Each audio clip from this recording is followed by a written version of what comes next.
শিক্ষার্থীদের সহযোগিতায় সড়কে ট্রাফিক ব্যবস্থাপনায় পরিবর্তন আসতে শুরু করেছে। নিয়ম মানার বিষয়ে আগের চেয়ে বেশি সচেতন হয়েছে নগরবাসী, কমেছে জনভোগান্তিও। ট্রাফিক সদস্যরা বলছেন শিক্ষার্থীরা মাঠে থাকায় নিয়ম অমান্য করার সাহস পাচ্ছে না কেউ। অন্যদিকে ট্রাফিক ব্যবস্থাপনা পুরোপুরি শৃঙ্খলিত না হওয়ার আগ পর্যন্ত ট্রাফিক পুলিশদের সহযোগিতার প্রতিশ্রুতি শিক্ষার্থীদের।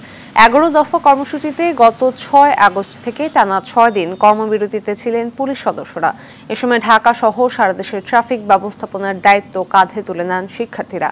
সড়কে ইতিবাচক পরিবর্তনের লক্ষ্যে কাজ শুরু করেন তারা।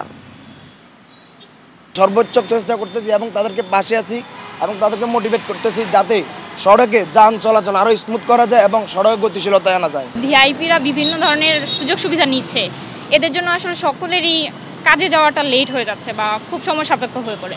তো ভিআইপিরা আসলে যদি এই জিনিসটা না করে তাহলে হয়তো জনগণের জন্য ভালো হয়। জনগণ শিক্ষার্থীদেরকে অনেক বেশি সমীহ করছে এবং তারা যে রুলসগুলো দেখাচ্ছে এবং সেটা মেনে চলছে।